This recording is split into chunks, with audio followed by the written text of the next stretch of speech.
Kana bitang mag-away mong magtiayon?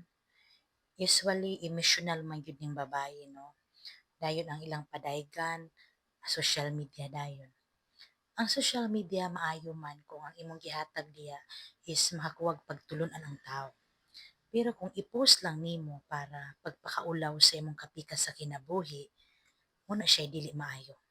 Kay ngano man once i-post nimo ang imong asawa, imong bana nga pakaulawan nimo sila sa social media, dili siya maayo kay ngano man usa naman gud mo kung naghimo ka og pagpakaulaw sa imong banag sa imong asawa, imo sad gipakaulawan ang imong kaugalingon. Dayon ulaw gyud siya kay ngano man at the end of the day mag-uli ra day mo. Di nakabungat na kag mga istorya nga maot pinaagi sa imong pag-post, daghan ang mga tawo nakahilibak ninyo, nakahisgot ninyo, nakakomentaryo ninyo, which is dili maayo alang sa mga namati. Nganuman, once man gud og mag-post kag mga dili maayo sa iyong relasyon, mura kag nandani og mga tawong tsismosa o tsismoso. Laktod nga pagkasulti, humikan sa imong gibuhat, daghang nakasala. Make it private. Kanang problema sa magtiayon, isipa parihas sa private nga magbuhat mga maglabing-labing kamurang duha.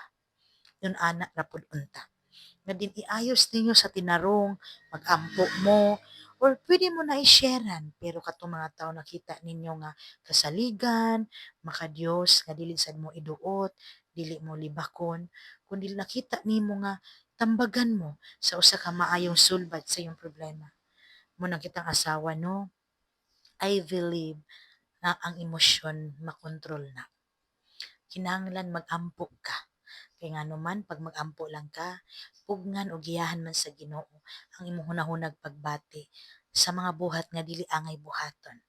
Pero pag dili ka mag-ampo, rason nga too much hot kay ta, nga diin magmahay din ta inig kahuman kay lagi nagpakaulaw na ta, naulawan na.